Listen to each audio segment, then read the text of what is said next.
C'est bon? Alors bonjour Thomas, Visimo. Alors Visimo, vous êtes un prestataire web. Oui. Et vous présentez sur le salon Event V3D Events, donc qui est une interface en fait, si je comprends bien, une interface événementielle en fait qui est censée révolutionner un petit peu, si je puis dire, l'événementiel. Alors est-ce que vous pouvez nous en dire un petit peu plus? C'est l'idée en fait, effectivement. Donc V3D Events, c'est la version virtuelle des salons physiques. Le but du jeu, c'est effectivement une révolution, mais on n'est pas là pour se substituer au salon physique. Bien au contraire, on est là pour apporter quelque chose de nouveau, un prolongement en fait du salon physique, soit après, soit avant l'événement. Le but, c'est de rapporter tout ce qu'on connaît sur le salon physique, moins le bruit, moins l'attente, moins les fils pour obtenir les badges.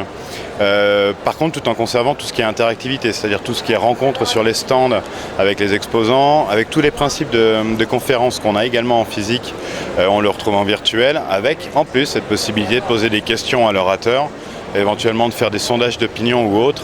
Donc on se sert vraiment du virtuel en supplément, en agrément du physique en fait. C'est l'objet donc de V3D Events, qui est une plateforme logicielle qu'on a développée intégralement et qui nous permet de mettre en place des événements virtuels, quels qu'ils soient.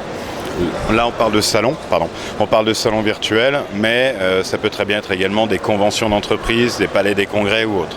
Voilà. Ce qui est intéressant, c'est en fait l'accessibilité à l'événement. C'est vraiment ça qui fait la valeur ajoutée de V3D Events. Ah, effectivement, on n'a pas besoin de se rendre dans un endroit particulier puisque c'est sur Internet, c'est entièrement en flash. Donc pour l'instant, on oublie tout ce qui est iOS, iPad et iPhone, mais c'est pas exclu. On travaille dessus pour la fin de l'année. Et le but du jeu, c'est qu'effectivement, quel que soit le profil utilisateur et quelle que soit sa position dans le monde, ils puissent accéder à l'événement. Si on parle de convention d'entreprise, on prend des très grands groupes internationaux. Il peut très bien y avoir une convention du siège social en Californie et du coup, toutes les filiales européennes peuvent très bien suivre la convention du coup en temps réel, avec le décalage horaire. D'accord. Et dans le cadre des salons en 3 dimensions, est-ce qu'il y a moyen d'interagir par exemple avec les orateurs dans le cadre d'une conférence? Est-ce que c'est une possibilité? Il y a un chat? Comment ça se passe exactement? Tout à fait. En fait, donc on reste sur le même principe, c'est-à-dire c'est un message qui est unidirectionnel au début. On a un orateur qui diffuse son message auprès des auditeurs. Par contre, les auditeurs ont plusieurs possibilités. Ils ont la possibilité de poser des questions, effectivement, via un chat qui est modéré ou pas, en fonction des organisateurs.